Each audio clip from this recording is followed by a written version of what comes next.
Hello and welcome to Amrita by the Book. My name is Amrita and this is my booktube, and today I'm going to beg for your indulgence because technically this is a video about a book that was published in India about 100 years ago. It's called Parineeta and it was published in Bengali, which is a language that is spoken in eastern India. And there have been many adaptations of this particular novel over the decades in multiple languages, in Bengali, in Hindi, in Tamil, and I haven't seen all of them, but I have seen a few and I wanted to discuss them. But in order for me to discuss them, I needed to talk about why I wanted to make this video and why this one in particular. So one of the things that has always interested me is why certain books or certain stories, certain ideas are remade and are so adaptable to different cultures, even when they are incredibly rooted in one particular culture. So a good example would be something like A Star is Born, which has been remade in pretty much every language that cinema is made in, I think. And I find it always interesting to try and understand why that is. Like, what is it about this particular story that is so attractive to so many different filmmakers who work across a variety of genres and film industries, because every single film industry has its own culture and it has its own process of adaptation, and it's always interesting to see what it takes from the source material and what it changes. So if you look at the Indian versions of A Star is Born, for example, it's the same story, but the things that you take from it and the things that the movie chooses to highlight are so different from the American one. And one of the earliest examples that really caught my attention was Parineeta. I didn't read this book until much later in my life. I think I only read it about 10 years ago, and I've read it in translation. I'm not a Bengali speaker, I'm not Bengali, but I do watch a lot of Bengali movies and I consume a lot of Bengali culture, I would say. You know, I went to Bengali school, I have a lot of Bengali friends, etc. And I'd always wondered why it was that there were so many different versions of Parineeta. And then I read the book, which is actually a novella. And you guys, there is so much to unpack in this book. Quick note, if you are a Bengali and you're watching this video, please don't give me grief about how I'm about to pronounce everyone's names. I understand it's not the authentic Bengali pronunciation, but believe me, you'll be a lot sadder if I actually tried to fake being a Bengali. Now, for those of you who don't know, and I assume that's most of you, Parineeta is the story of this young woman who is an orphan, and she is raised in the household of her uncle, who lives in this crumbling mansion next door to a very wealthy landowner. And somehow she develops all these emotional bonds with the people that live in the neighbor's house, including the neighbor's wife, who adopts her as her own daughter, and also the son of the house, who is much older to her. So she's about 13, and her name is Lalita, which, by the way, in Bengali is pronounced as Lolita. And her best friend, the son of the neighbor, is a man who's about 25 years old and is called Shekhar. Now, you might be narrowing your eyes right now, but wait, it gets so much worse. So the story is this: Lalita and Shekhar are really good friends, and she's almost a part of his household in this really weird way. And he gets really jealous when she has interests outside of his home. And eventually it culminates in them getting married in secret to each other.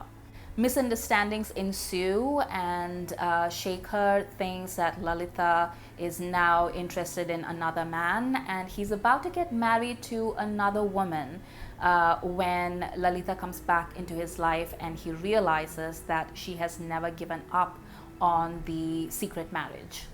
That's the bare bones plot, and it is disturbing AF. But there is a context to this story that I think is fascinating and deserves a mention. Now, I mentioned earlier that this is a story that is set in Bengal, specifically in Calcutta. And Calcutta, for a very long time, was basically the center of the British Empire. I've talked about this before, but I'll give you a quick recap again. Basically, when most people talk about the British Empire, they talk about London as being the center of the empire. But actually, for an extended period of time, for a couple of centuries over there before the telegram was invented, it was really hard for the colonies, so to speak, in the East to communicate with London. So London was actually a few weeks behind, or even few months behind, whatever was happening in Asia. And so Calcutta became the de facto head of the empire for a very long time. Now, this obviously meant that there was a significant British presence in Calcutta. And as the British came into contact with the Indians, and the Indians came in contact with the British, even though both sides practiced a certain distance from each other, it is inevitable that two cultures that are thrown in such close proximity for such a long time, 300 years, that's not a blink of an eye, So it made it inevitable that the two cultures would come to be affected by the other. And in Bengal, what this proximity sparked was known as the Bengal Renaissance.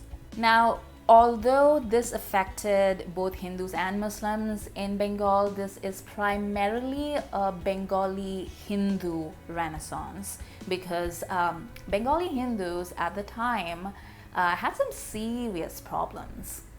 And a lot of these problems derived from the way that they practiced their faith. The casteism, the rituals, the restrictions that they placed upon each other and upon society, and how society functioned.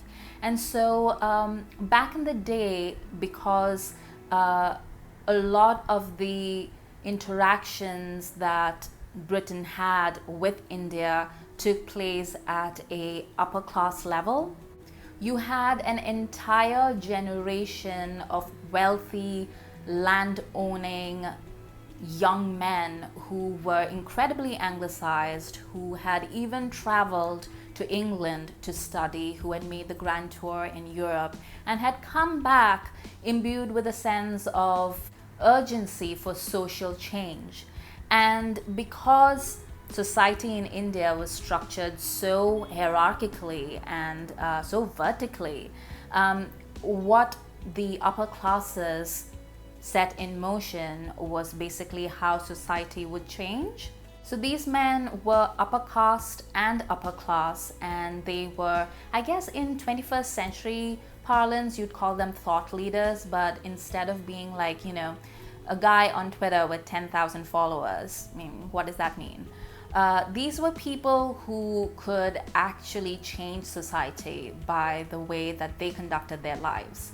And the upshot of a lot of their intellectual debates and zeal for reformation was the formulation of this new, at first it was a sect of Hinduism, but later on it became its own religion called Brahmo Samaj. Now, the Bengal Renaissance started somewhere in the middle of the 19th century, and people vary in calculating when it ended, but basically it ended somewhere between the early to the mid part of the 20th century. So Saratchandra Chattopadhyay's Parineeta is basically a novella that was written smack dab in the middle, or towards the mid-end of the Bengal Renaissance. Now, this is something that everybody in Bengal would have known already when they were reading his work, but it is important context that I feel like a lot of people don't know, and we will discuss that in a moment. But basically, let me first talk about how this touches upon the novel. In the novel, Lalita's uncle is this really kind, really genteel man who is struggling with his household because he has so many children, he has a wife, he doesn't know how he's going to feed all of them, and also most of his kids are girls. In fact, I think all of them are girls. So he needs to get them married. So earlier I told you that the Bengal Renaissance was in reaction to the way Hinduism was practiced in Bengal at the time. And one of the things that Bengali Hinduism was really concerned about was how it treated women. So women were kept in parda, or behind the veil, so they weren't allowed to step out of the house. So there's no financial independence and there's no public participation. That's a given. But also they practiced polygamy and child marriage. And there's a really incredibly vile and terrible intersection between child marriage and polygamy in this context, because there was a system. I can't remember quite why they did it. I think there was some sort of religious reason why, but a man could have, a number of wives, and so they would marry these little kids. And in India, the girl is not sent to her husband's house, i.e., the marriage is not consummated until after puberty. So, it's possible to have the child be married to a man who is old enough to be her father at the age of 3, 4, 5, 6, young enough that she won't even remember getting married, and then wait until she achieves puberty and then send her off to her husband's home. But what happened was, a lot of these men, it was the 19th century, and they didn't really survive that long in the 19th century, especially compared to, say, today. So what that left was a number of child widows. And at the same time, society prohibited the remarriage of widows, basically. It didn't matter if you were a child or not. So potentially, here is a little child, maybe she's 8 years old, she doesn't even remember getting married. One day, her parents come to her and tell her her life is basically over. Because here's what a widow is supposed to do in Bengali Hindu society. She is supposed to think of good things, pray, do good deeds, and withdraw from worldly pleasures. Now, you think worldly pleasures means sex, and you wouldn't be wrong, but it also includes things like food. So essentially, you're encouraged to starve yourself to death. And if you're in the mood to be incredibly depressed, then there are several documentaries and movies that have been made about, widow hostels in places like Benares, which were a big center for Bengali Hindus to send their widows. Old women, little girls, it didn't matter. So the issue of child marriage, of dowry, because, dowry was another thing. So that and widow remarriage became sort of the battle cry for the Bengal Renaissance, in that it became a very public, very shocking way for the Brahmo Samajis to break with tradition and say that this is the foundation of a new society. And yes, it's ironic that in both cases, whether it's the traditionalists or the progressives, it is the body of the woman that they choose as their proving ground. So in the novel, one of the neighbors has a brother come to visit who is a young man of education and means, and he belongs to the Brahmo Samaj, and he has several talks with Lalita's uncle, and he convinces Lalita's uncle to convert to Brahmo Samajism. And his most convincing argument is the fact that Brahmo Samajis don't, look at caste, and they don't require dowry. So in effect, they promise a more equal society to somebody like Lalita's uncle, who is so deathly afraid of what is going to become of his little family in a society that is so steeped in misogyny. And so this in many ways, explains the relationship between Shekhar and Lalita despite their age gap. And also why Shekhar is a little bit hesitant to declare himself in public, because she is a child, and this isn't the 18th century, so he does have that.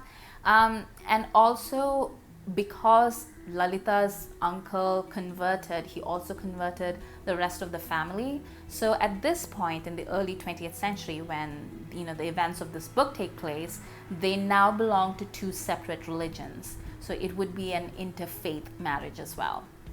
Right, so that's the background. Now, I just want to go through the about 4 different versions, and it's just so interesting to see how they change the plot. Now, the earliest Parineeta adaptation that I have seen is also my favorite, and it stars Ashok Kumar and Meena Kumari, and it's from 1953 and was directed by Bimal Roy, who is one of my all-time favorite directors. I don't know where you can find his work, maybe on Prime or Netflix, but if you can find it, I highly recommend it, especially Bandhani, which is just luminous. Now, this is the version that some of my friends find the most problematic, because it's entirely evident that Shekhar, played by Ashok Kumar, is much, much older than Meena Kumari, who appears to be in her late teens at best. But I love Ashok Kumar. I really enjoy him as an actor. I love his screen presence. I mean, I could go on for hours about him. But in this particular version, they do a good job of trying to be as close to the source material as possible. But they also take a couple of liberties, such as aging up Lalita. So instead of her, being a 13-year-old, she's definitely an older person. I mean, as much as I love Ashok Kumar, I don't think I'm ready to have seen him with a 13-year-old at that time, or at any time. This version also stars Meena Kumari, who is one of the great actresses of Hindi cinema, of classic Hindi cinema. And she is so good as Lalita. She is shy and shattered and sheltered and stubborn, and they do a really good job of updating the source material while also staying rooted in the culture of Bengal that this novel is trying to portray. However, it is interesting to note that the talk about religion is really downplayed to a great extent. I mean, there are mentions about it, and there's a conversation between the uncle and Girish, but nothing is really stressed upon.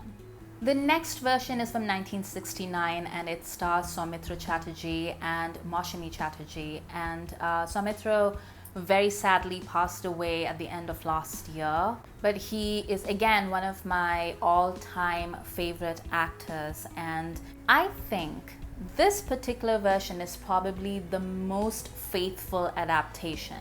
I've only ever seen this movie in really bad prints, where you have to really struggle sometimes to see who is on screen because it is so grimy. But this is the adaptation that informed me for the first time that there was an entire religious component to the story, because I hadn't read the novella at the time. Bengali cinema tends to be more intellectual, or classic Bengali cinema tends to be more intellectual, and it takes a closer look at society.